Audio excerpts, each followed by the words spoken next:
Welcome to the Mr. Beacon podcast. This week we're off to the French Alps to talk to Dracula, not the mythical blood-sucking Dracula, but Dracula Technologies, the maker of organic photovoltaic inkjet printable energy harvesting devices that can add a power source to places where it wasn't possible before.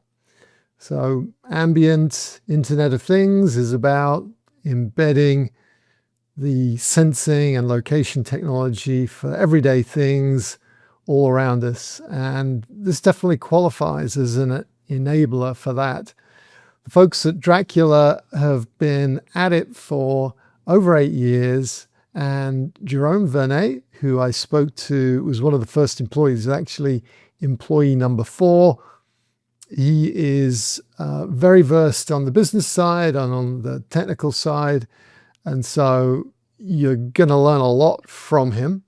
It's really incredible what they can do with this technology, the use cases that it can open up.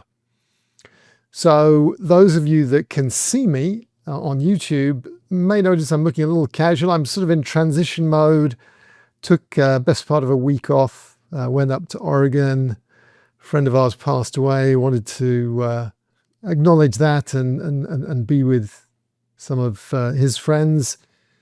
We had a wonderful time in Oregon, including a trip down the coast. The Oregon coast, if you haven't tried it, you've got to. It's amazing. It is spectacularly beautiful and almost deserted, certainly relative to where I am now, where I live in Southern California in San Diego, where the beautiful beaches here are pretty packed. One of the places that we stopped off up there is called Port Orford. So this is the last point where the massive redwoods still grow because of the climate. And so you have spectacular woodland and a seascape with rocks sticking out of it, and just beautiful, beautiful. So do visit that. Before we get into the interview, one last piece on a resource that's available to you now. It's the YouGov survey, which is actually one of the last things I did when I was at Wiliot as Chief Marketing Officer, was commission a survey of 1,000 British and Americans on their survey tool to survey their interest, their knowledge of, their attitudes towards expiry and best buy dates. And this is something that impacts us all. And the net of the findings were that 93% of people don't believe that these dates are always accurate, but 77% of them still obey them and throw things away that they know actually may be perfectly good.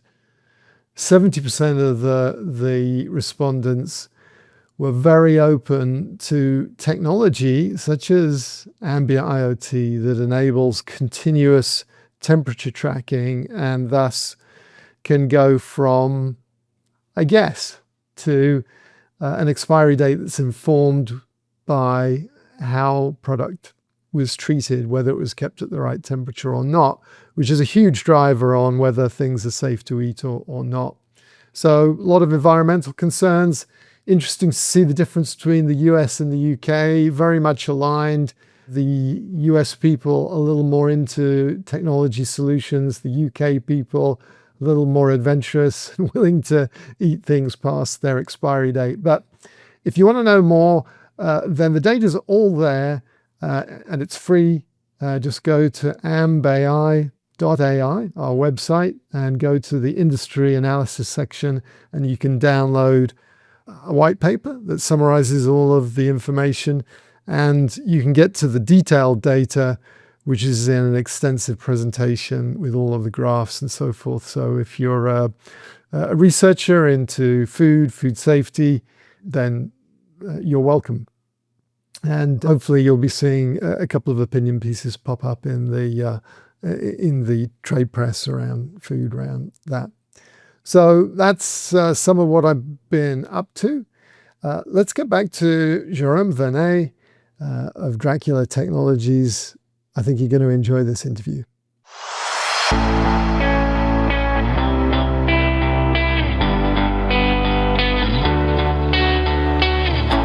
Jerome, welcome to the podcast. It's great to have you on the show. Thanks, Steve. Well, I am very interested in the technology that your company is pioneering. I think it's kind of a familiar thing, but I was actually involved in a debate about what is ambient IoT the other day. And, it got into the whole backscatter radio technologies. But to me, true ambient IoT is not about where the energy comes from. It can come from many places, printed batteries, harvesting energy from radio waves, or in your case, light, all sorts of other places. It's about low cost. It's about size. The ambience is the fact that it's getting the sensor is surrounding us. It's in the environment. It's so small, it's so low cost that it can bring connectivity to the things that are around us. And harvesting energy is good. It's a way of achieving that. But I think the essence of ambient IoT is connecting the things, the ordinary things that surround us. And your technology does that. Can you give us a bit of an introduction to Dracula? What's kind of your elevator pitch when you are getting people up to speed? Dracula Technology, so we are a deep tech company, meaning that this is a hardware company mostly. So we made more than 7 years of R&D and I into, let's say, chemistry and physics and process to consider, could we imagine to print with inkjet printers photovoltaic? Because the background, or locally here in Valence where we live, it's a very famous and well-known city in Europe for printing technology. So we have many companies, worldwide known company into printing, graphic printings for packaging machine and so on. Any kind of barcode you can see that are made by printers can quite often come from a company locally here. So the idea and the initial idea of Dracula was, can we imagine to print using inkjet printers or PV modules? So, and why to do so? Just because organic materials that we are using have the benefit to generate energy from ambient light at low luminosity compared to traditional solar. So the beauty of that is just to be able to generate enough energy by collecting surrounding light. You can see here my LED on the PV here. Okay, it's only my surrounding light, that light on the LED. Good enough, enough energy. And we speak about only 300 lux to give you an idea. Okay, so for people that are listening, you just held up a credit card size device, and you're inside, and it's not particularly bright environment, but you're harvesting enough energy to do what? What does that card do? That card, more than the energy we're generating, is to showcase the free shape and the benefit of inkjet printing. But what can be done, so we can make any kind of shape of whatever size. The benefit of our technology, we can size whatever type of product to power the customer device. Now, you speak about low luminosity, correct. We speak about 300 lux, 500 lux. Traditionally, solar cell, when you make the AM 1.5 standards about, let's say, solar panel, it's one sun. One sun is equivalent to 100,000 lux. 100,000 lux is a sun, direct sunlight. Direct sun. Here in my office, meaning with 500 lux, I have 200 times less light and photons available that we have outdoor. Nevertheless, with such a low amount of photons, it's good enough for us to be able to generate, to collect these photons, to convert into energy, to power low power devices. Meaning, you mentioned about IoTs, any kind, could be sensors. Sensors could be presence detector, could be temperature, humidity, air quality sensors, movement, presence detector, and all these kind of basic things.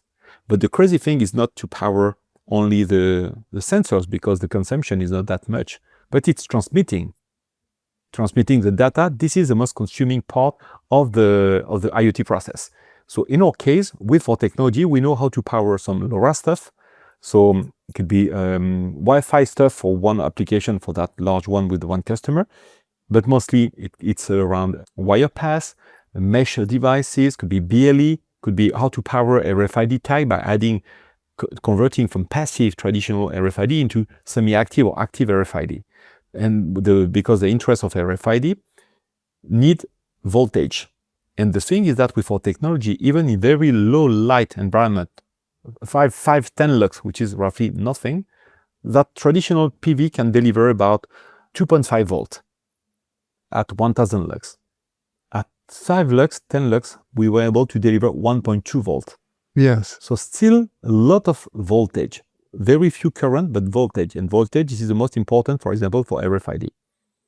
Well, I don't know whether this is real, but there was a little bit of an urban legend going on within my previous company that they were able to get this very, very efficient BLE energy harvesting chip to work with one of your photovoltaic cells that was harvesting the energy from the moon, and that moonlight was enough to power this BLE module, which is just really amazing. And I guess it fits the Dracula vampiric theme. And is it true that you really don't want too much light? That like Dracula, you don't want bright sunlight, or you don't need it? We don't need it, because the efficiency is very important in low luminosity. If we have to go outdoor with much higher efficiency, we have to use solar, because solar cells are much more efficient and they are properly designed to do that job. That means, but for the main part of the application, when everybody speaks about, let's say, the efficiency of a solar cell and so on, it's always related to AM 1.5.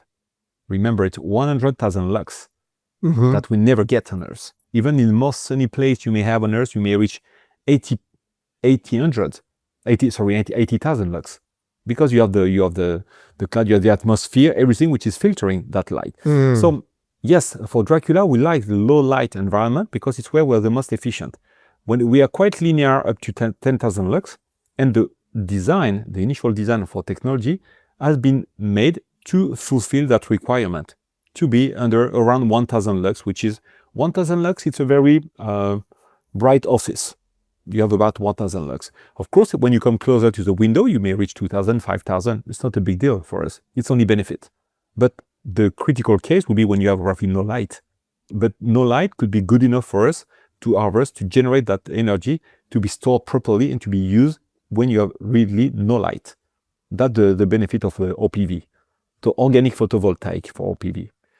Okay, so organic photovoltaic, it's different to what's on my roof here in sunny California. And, so you're able to print, which presumably means that you have a lot of flexibility in terms of the size and the shape, and it's a low-cost process that's maybe more optimized for the tags that we like to think of going on assets and other things. So you've got lots of examples of different sized and shaped photovoltaic surfaces there. How big, can you give us a rule of thumb in terms of how big the surface area needs to be to deliver enough power for a given function? Like in the case of Wiliot's, very efficient, so presumably you just need a very small dot of of what you have. So that's kind of smaller than a fingernail. Yes, for that kind of device, we're able to deliver about 15 microamp and about 2.5 volt. Yeah. This is basically, now, to do the job, as you said, doing that by inkjet printing is cost effective for sure, but it's also allowing us to deliver the only necessary, not to oversize it. Many applications using energy are oversizing it. It's overconsumption, just in case I prevent myself, blah, blah, blah. Good, we listen that. But anytime we start designing what will be the right answer for the application, for the customer, we start by collecting data. We made a specific document, the work with layer document. And by the way, layer or technology means for light as your energetic response. So that the acronym. But when we do that by using the form we are sharing with our customer, it's to connect, okay, what's the duty cycle you're currently having? what is the average consumption you have. So duty cycle mean how often is it active? True, in any given hour, is it broadcasting once? Is it sensing once, or is it doing it every second? That's exactly. That helps us to size properly, not to resize it, because non-application is the same. And that the thing is, when you have a catalog of products, okay, could be the most, let's say, the best option available. Mm-hmm. No, we want to offer the only option available, because at Dracula, customized product is a standard for us. Because in the same way, consider that you speak about printing, it's the same way that when you use your traditional printer with your computer, you're able to print what you have on your screen. We are doing exactly the same thing. But now the question is that if you need, I will show you two examples. These are two products that have roughly the same voltage, 6 cells, 3 volt, both. Now, for the application requirement, I could say that one is a standard one. Use that one. But that one is maybe the best answer. Smaller. If it's smaller, it's cheaper.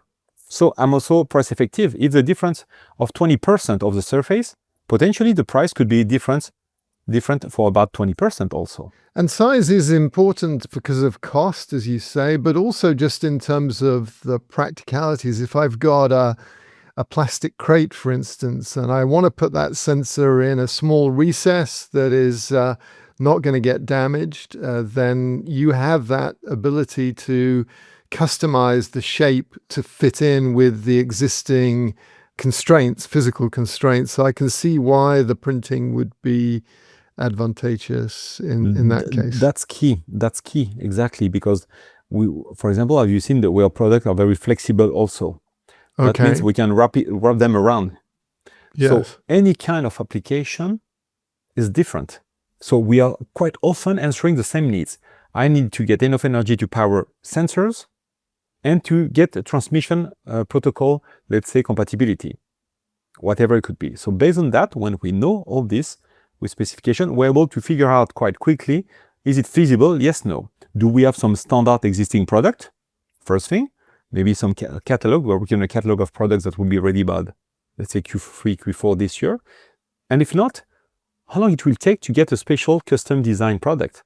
With first assumption, we make, and after, we can prototype the products in, let's say, about 5-6 weeks maximum. More often 4 weeks, we're able to get the products ready for first prototyping. And to customize this, again, and you say that, you said right when you said the most important, okay, could be to be cost effective and to avoid to get some tooling. We don't have any need for toolings compared to some other products, some other technology. It's just a matter of printing. We are printing right now on sheets that are 400 by 400 millimeter, and we can put whatever we want on this. So can we just finish off the topic I started us on, which is how big the organic photovoltaic surface needs to be for different applications? So it could be, really just a few millimeters square. How big do you go to, and what would be the application for? So you got something that's maybe the size of a couple of playing cards there. What would that be powering? For example, that product here, that size, is able to power some of we made that with Scilab in that case, to power this kind of card. This one is a tracker, just a tracker that will be able to give you the position, the location on that. And in that case, we were requested to get 1.5 volt and to deliver, I would say, about 40-50 micro. We do that. But again, we always reverse the thing. We don't say, okay, we have this is what you can power. It's always to come close to, okay, what's your need? And to get the real understanding, because many people right now try to compare batteries, traditional batteries. I have a 300 milliamp battery. I want to get the equivalent in PV. You cannot. You cannot, because in a way you have a tank full of energy where you're always pre-leaving some energy all year through and reducing the amount of energy.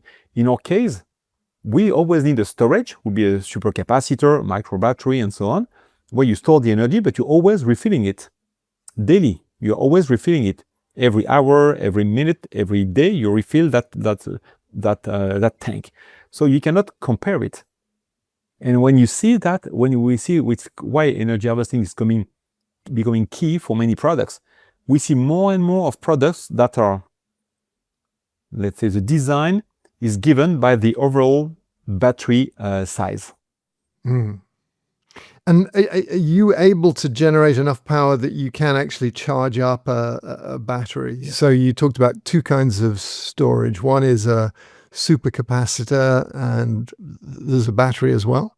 Mm-hmm. Yes, exactly. It's always the matter. When you speak about energy harvesting, you have at least two mandatory elements: an harvester, in our case, the PV.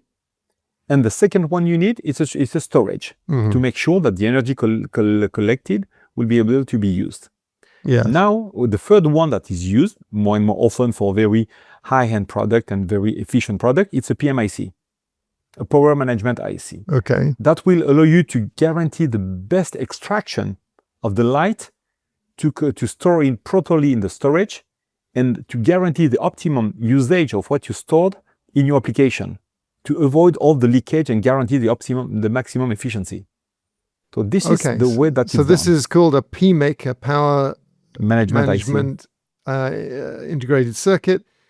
And just double click on that a little bit more. The geek in me wants to know, how does it, I mean, I would have just thought you connect the photovoltaic to the supercapacitor or the battery. Boom. What do you need to do? Basically, we always go through that small electronics. Yeah. It can go directly, but when you go with the PMIC, you directly go into the circuit that it will be able to collect, and after it will allow to optimize the conversion of all the photons that have created electricity to be stored in the proper way and to guarantee the optimum usage. That means you have always the maximum power point tracker, the MPPT. So when you have reach the MPPT, that's the PMIC will allow you to always reach the maximum efficiency of your PV. Oh, okay. That if you go direct, you may have big gap that could drive you to increase the size of your PV to generate the same amount of energy bottom line and down the road. So that's why the PMIC, it's relevant just to optimize this. For example, if you have a storage that need, I don't know, a battery with about 3 volt, we may have a PV that will deliver maybe only 1.5 volt, and the PMIC will allow you to fulfill the battery, to convert the energy collected to feed the battery and to reach the amount of power that you need in the battery.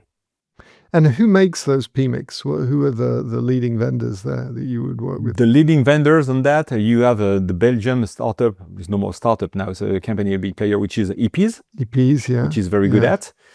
You may have some other larger, you had TI in the past that was doing this kind of thing. Any kind of, I would say, any kind of semicon company have their own PMIC. Benefit of beauty, for example, of using the EPs and some new vendors that are coming on the market and specialize into PMIC, is the fact that they can customize it also. That means you may have different settings related of the application. So that's the interest of that. But every traditional semicon company have a power management IC available.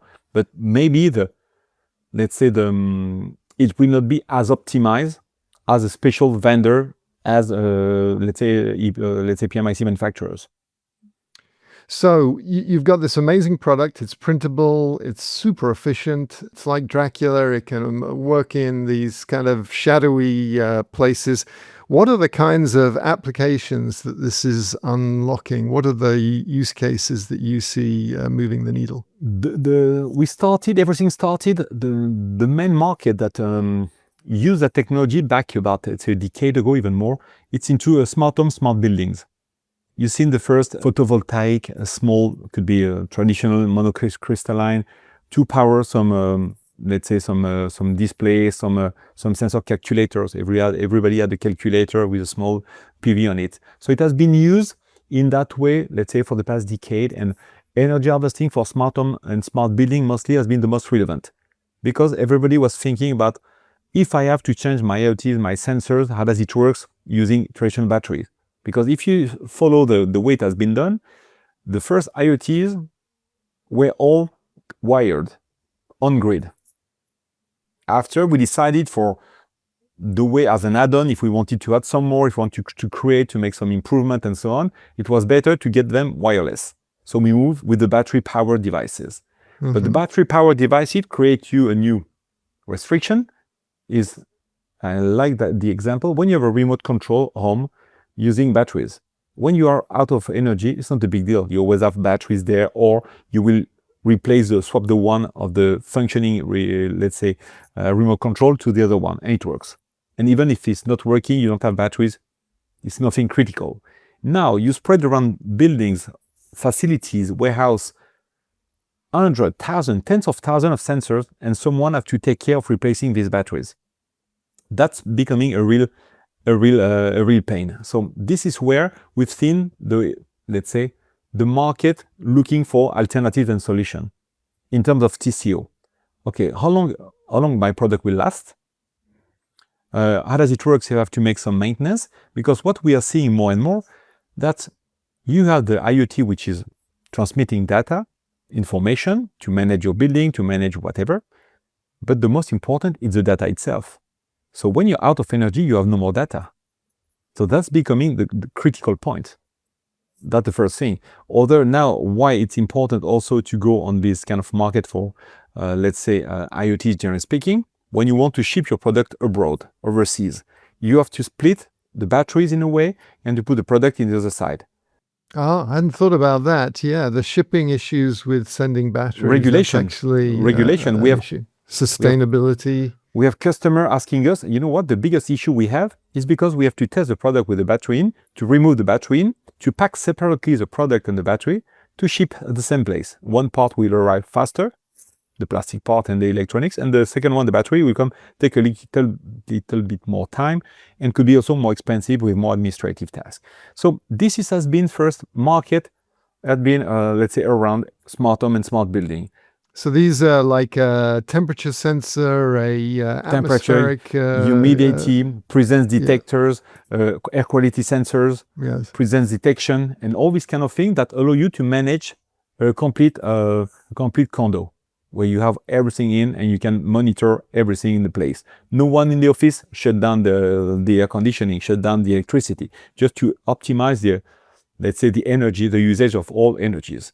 So this is quite still something important. Now what we see, and we have a lot of requests also in some consumer market, which is around remote controls. And some also you've seen starting seeing the first, products getting to be batteryless. How can we but you have to recharge it in a way or the other. So this is the kind of market that could be of interest. We have now the last one, which is booming, I would say for the past 6-7 months. It's into smart trackers. Everybody wants to track everything. So tracking could be in retail, could be into the industry, could be in logistics, generally speaking. How can we track the containers? How can we track the pallets? How can we track the product itself? Again, if you go with something battery powered, you may have to, you never want to send around the world tens of millions of products with battery. First thing, because how does it work? Do you have to replace the battery? Who will do that? How often do you have to replace? Can you guarantee this? The second thing will be about something you mentioned about sustainability.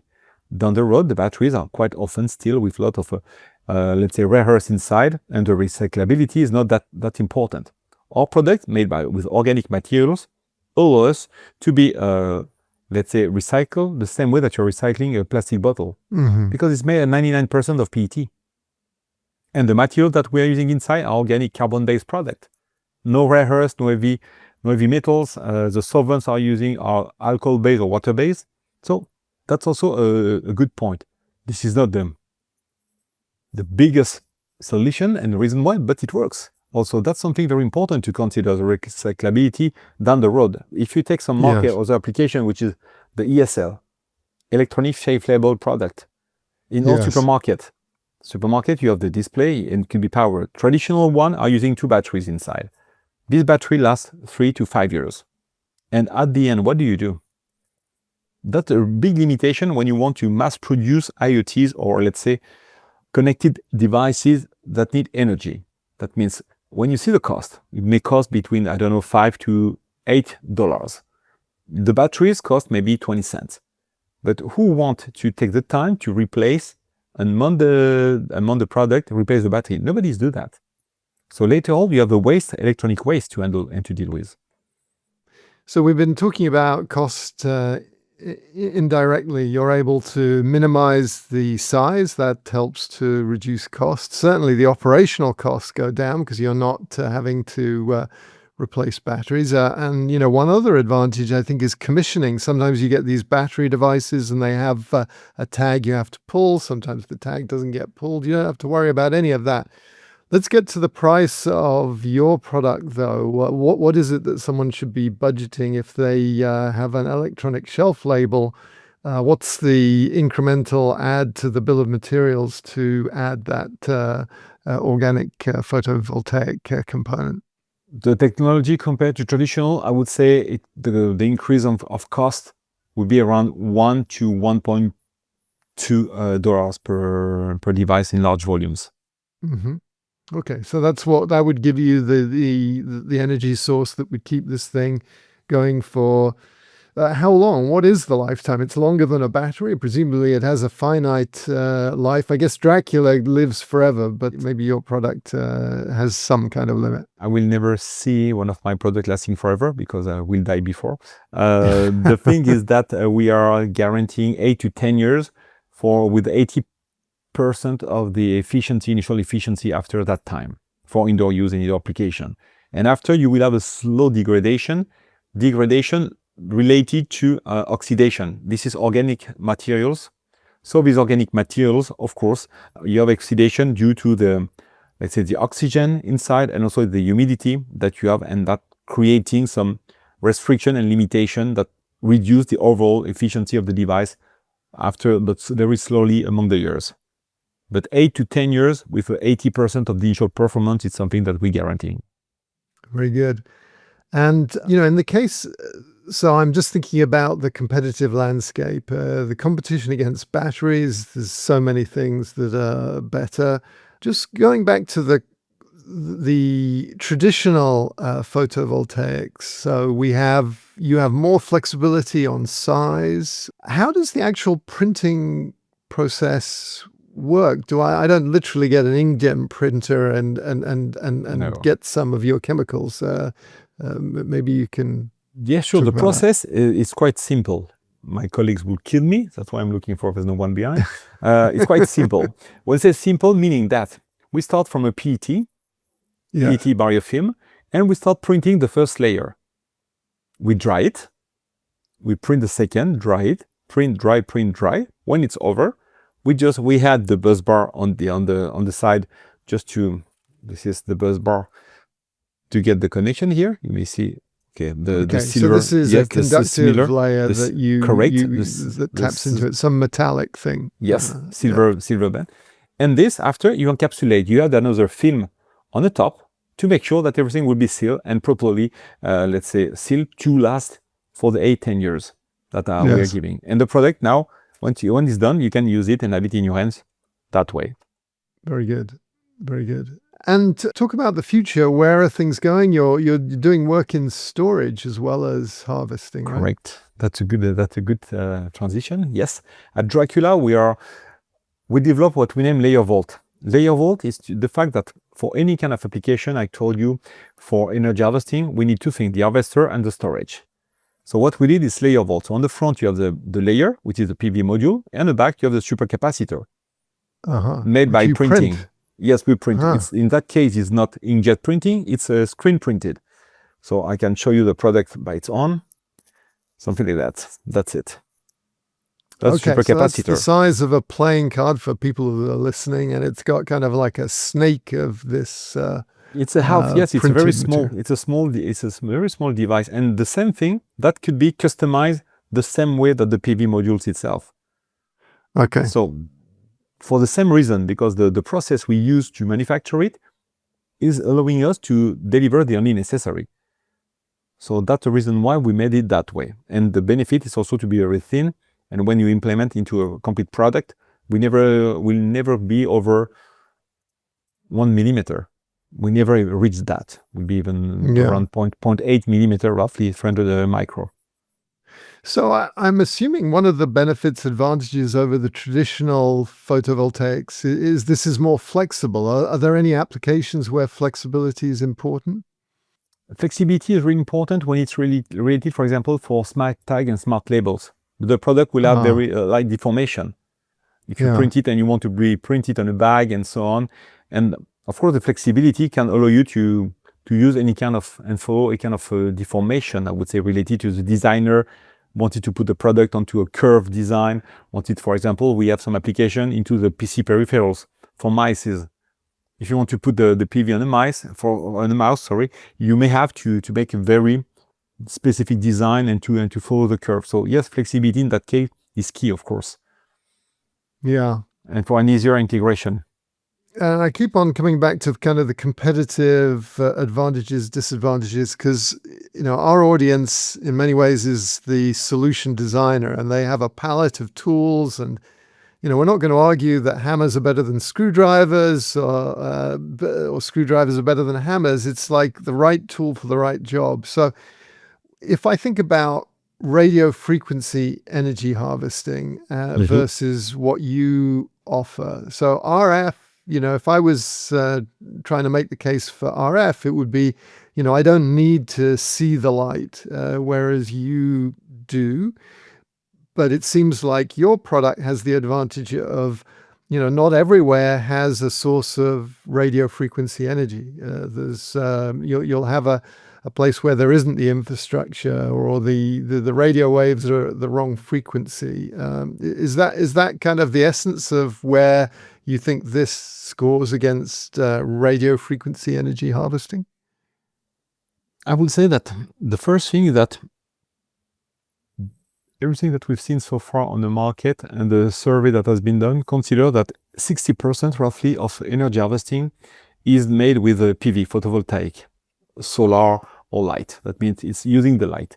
For us, why it's important is because everywhere you have human, you have light. At a moment or the other, you'll get some light. So that's why it's important to use that. But the difference of radio frequency is exactly what you mentioned. We never know if the frequency will be the right one. How does it work if we have everywhere? Now, what we see more and more, we have some combination of energy harvesting technology. So on the same product, you may have some energy harvesting coming from the light and also with RF. And you can combine both. And you take the benefit of the two things. So I know a US company that we are working with that has good in radio frequency. The name is Energius, and yes, we are combining, you know them, I guess. So, and we are combining the technology to find out, to give the best answer. Okay, what I do if I have no light? Okay, I may have the radio frequency. If I have no radio frequency, I may have the light. And both of the two units will be able to generate energy to be stored in the supercap. So, okay, in the case I have nothing, no light, no frequency, I may have some energy remaining in my storage element. So we are still finding. I'm not saying that PV is the answer for everything, but it's a good way to combine with other technology to guarantee that you may have some interesting option to power your devices and without remaining without energy. Because compared to a traditional battery is a tank that needs to be refilled if it's rechargeable, and something need to recharge. In our case, we are working that way as a normal, let's say, process. Very good. Jerome, this has been very instructive. I feel like I've learned a lot from this, which is the thing I look for in these conversations. Jerome, whereabouts in France do you live? I'm living in Valence. Valence is between Lyon and Avignon, which is a quarter southeast of France. Close to the mountains, close to Switzerland, 2 hour drive from Switzerland, 3 hour drive from Italy, and 4.5 hour drive from Spain. So that's okay. It's good location. It's a fair old drive to Paris, I assume. I think Paris, yes, about 5-6 hour drive, but we have the high-speed train, the name in French, TGV, that allows us to reach Paris in 2 hours and 15 minutes from Valence. So very convenient. You're making me very jealous now. I live in Southern California. I dream of being able to jump on a train, a fast train, to get to LA. There's a slow train. It's actually a pretty nice one going along the coast, but it's not quick. And going to San Francisco is just not possible yet. We haven't figured that out. But congratulations on that. France leads. I am currently listening to a really long book about the Panama Canal, and which, of course, the French did the hard work on that. And the guy that designed the Eiffel Tower was like instrumental in there. Correct. And a lot of lives were lost before they understood how malaria was captured. But it always makes me think of my French friends and colleagues listening to this very long story. Is it something that French people are kind of aware of, the fact that they were so important in this journey, this joining of the Atlantic and the Pacific, or is it ancient history? I think it's a no. We haven't been that much involved in that because it was at that time it was very far away from us. Now I think we've seen the benefit of that. I'll say maybe half a century ago, when we've seen the real the explosion of the way that people were communicating and all this kind of thing for commercial stuff and so on, mostly. But it's not mostly for that, and that's also something tricky for the French people. It seems that we're not that much recognized for technical things, or none worldwide. It's all about luxury, about food, about wines, about whatever. So that's why for that kind of part, we have a lot of people, really great engineers, physicians and so on, active, but they are not that well known or recognized worldwide, at least in France, for that. Because every time that you see a French guy, you always think about his French baguette and also getting some specific thing, having wine, having long lunch, let's say unlimited lunch for, let's say, American people. What, you take an hour for lunch, 1 hour and a half? Are you kidding me? No, that's the way we live.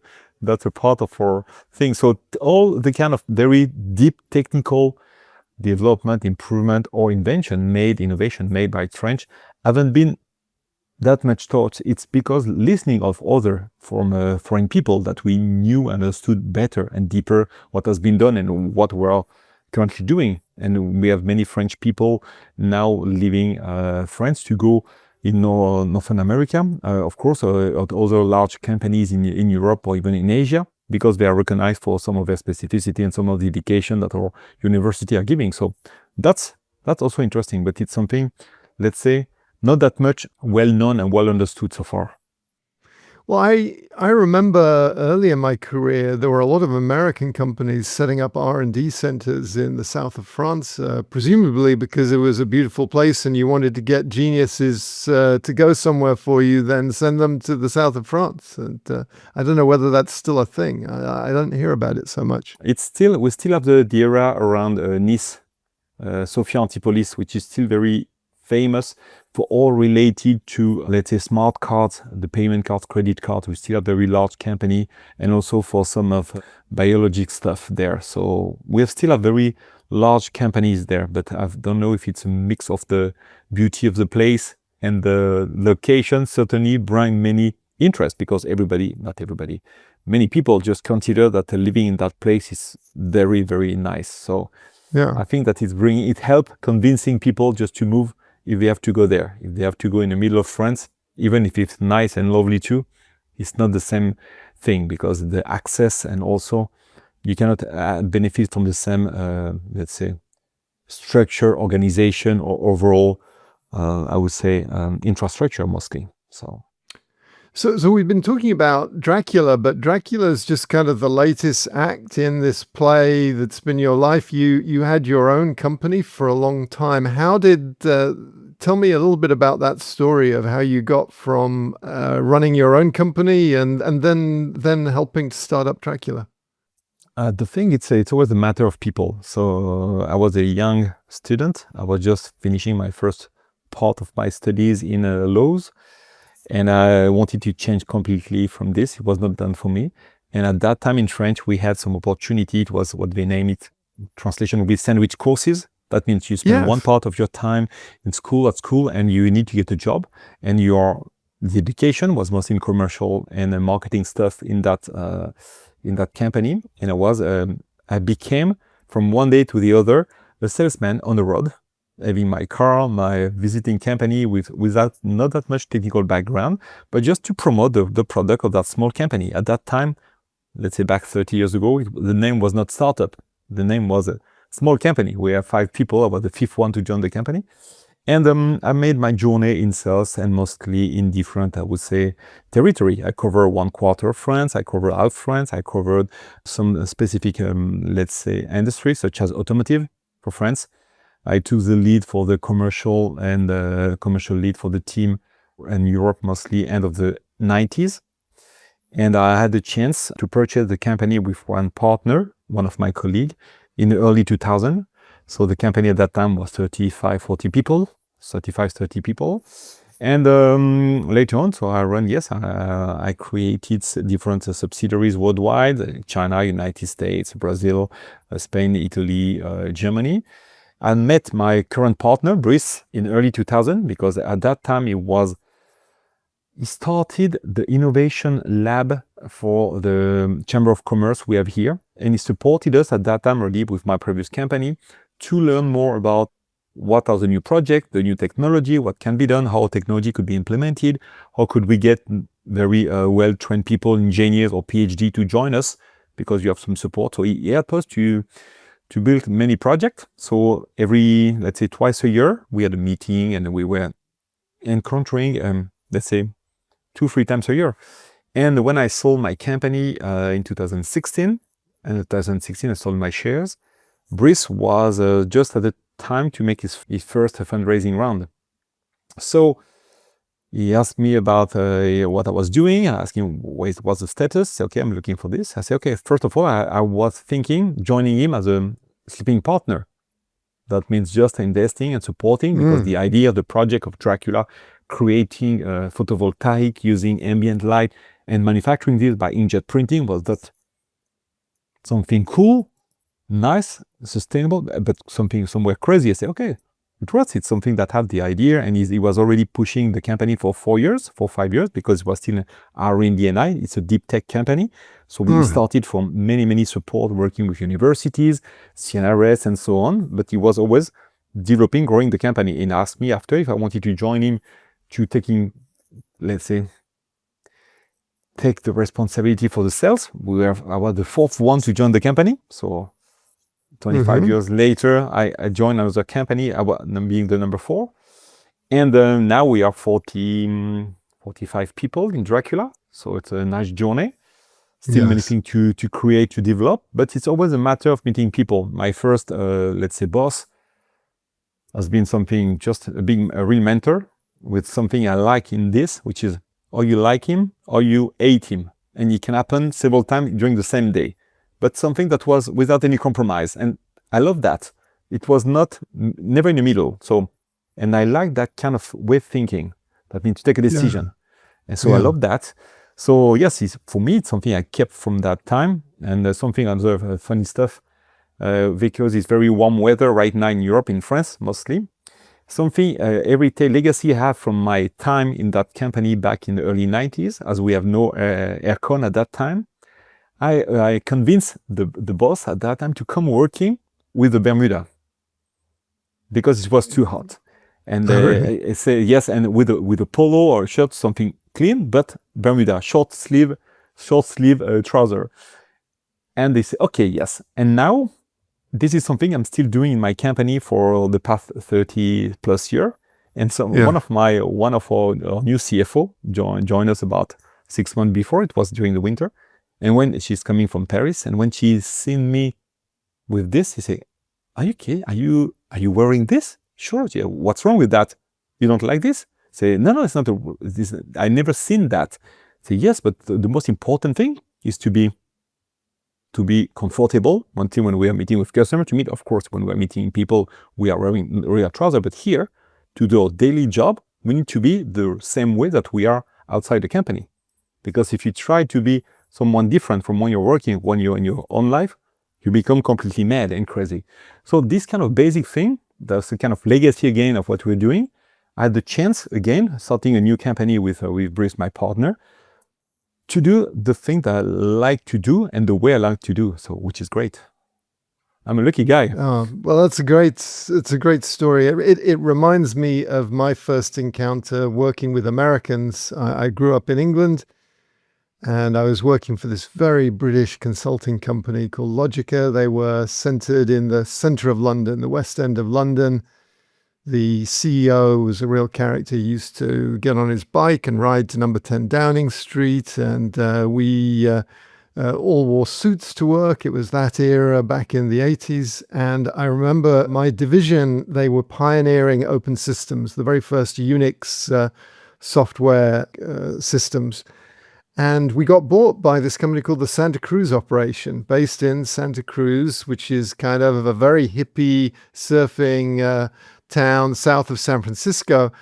And after the acquisition, we agreed a kind of a prisoner exchange. We were going to exchange employees to kind of mix the cultures. And I went over and I arrived in my suit, and everyone was wearing shorts. There was a hot tub in the office. There was a bicycle in the office. And I was just completely blown away. It was so alien to me.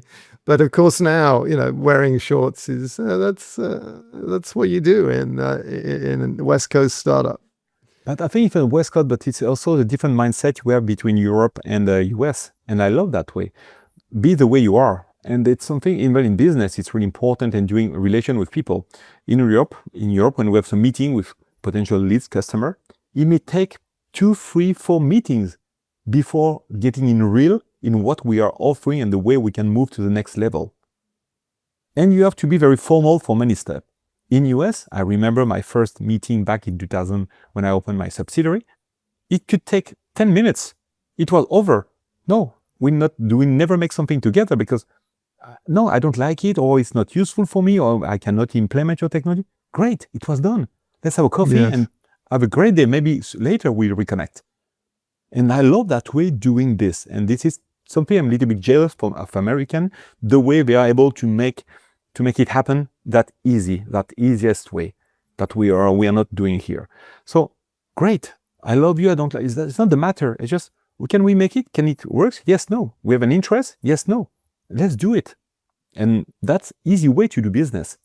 And easy way to connect with people. Maybe it will not last because maybe you don't see that person never again, but you had a good time when you were with that person. And I love that. Yes. Well, it's one of the best things about high tech is how it brings the different nationalities together. It gives you an excuse to travel and so forth. So, well, we've got to the part of the show where I ask you about 3 songs that have meaning for you. I don't know if you remembered that was some homework that you had, but were you able to come up with a song? Yes. Yes. The first one for me is Under Pressure of Queen and Bowie. Yes. It's some of my... I think it's in my playlist, something I like to hear, to listen quite often. Something, it's a mix of relaxing and same thing, really stressful. But I like this. I like the atmosphere of that song. So that one is one of my. Is that the first one that came to my mind when you asked me that? Well, this speaks to your time in startups and business, and I love both of those singers, performers, artists. So great choice. Well, that one. The second one is a French one in English, but it's for the Big Blue, the movie. Oh yeah. Eric Serra from Luc Besson. The guys diving with diving and this, and that movie just catch me when I've seen that. And there's one song, it's My Lady Blue from Eric Serra, and that one is also a very nice song. It's very relaxing, so quiet, and I like this. So Jean-Luc Besson was the director? Luc Besson, yes, Luc Besson was the. And what are the other movies he's done? Oh, he made my favorite. The second one is just crazy. He made all the Fifth Element. The Fifth Element. I was going to Bruce Willis. Okay. Yes, Bruce Willis. Was such an amazing film. Yes, he made several movies, and always the soundtracks were always great. Yeah. So I have many in my list of this kind of these movies or that. So good. And after it's something. It's a French song. It's William Scheller, Un homme heureux. So it's a happy man. Okay. And it's something. It's a sad song. based on okay what the guys would like to do in his life, or why he cannot be as pleased and happy as anybody else, and say okay, I just want to be someone happy. And so it's a very sad song, but it's good because as I'm not a sad guy, I'm glad to listen that, and it doesn't create me. But the let's say the lyrics are really great, and I love that song. Very good. Jerome, thanks so much for coming on the podcast. It's been wonderful talking with you. Thanks, Steve. My pleasure, and available to discuss further when we have much more to come in the future. Very good. So that was Jerome, and what a wonderful company, wonderful man. Makes me want to go off to the French Alps now and also try their technology.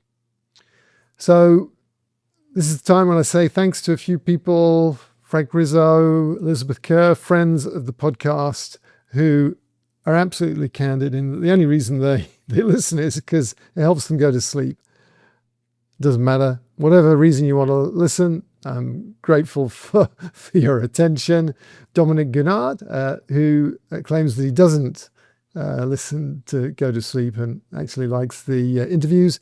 If you would like me to mention your name or the name of someone that you work with or then let me know. Happy to do it. As is traditional, I will share with you the music I've been listening to for the last week. And this is one of the albums. It's from an artist called Joe Jackson. He had a huge hit with Stepping Out. It's British post-punk, late 70s, early 80s. Saw him break out with Look Sharp. And then about 3 or 4 albums later, he really annoyed many of his fans by completely switching genres, going into jazz with Jumping Jive, which is a great album, a tribute to Cab Calloway, and stands up now. And since then, he's done a whole bunch of other things. This album was kind of his warm-up for Stepping Out, and it's an audiophiles mouth-watering masterpiece. It was made for vinyl. It's actually, I believe, the world's only 3-sided vinyl album. So why would you have 3 sides to a album? And literally, this is what the 4th side looks like for those that you can see. Basically, it says there's no music on this side. And if you look very carefully, then the grooves are completely smooth. So why would you do that? Well, the answer is audio quality. One of the things, if you had an hour of music, you could get it on to a single disc, but you had to squeeze the grooves so closely together that you essentially compromised the bass and the whole dynamic range of the music in order to save money. So what do? Well, you turn it into a double album and you space out the grooves and have much richer, fuller sounds. So that's what he did, but he only had an hour's music, and so he didn't need 4 sides. Why force people to flip over an extra time? So he just recorded on 3 sides. So that is true story. And beyond that, this is an album that was recorded in front of a live audience who were told to be completely silent throughout the proceedings. So the idea is you get the energy of a live recording, but you get the audio quality of a studio album. And this album was recorded direct to disc, so there's no manipulation of the music between the master tapes which were recorded live and the setting it onto the disc. So no overdubs, no multi-tracking, and it sounds fantastic. It's a great album. Commercial disaster, obviously expensive, but good stuff, and stands up today.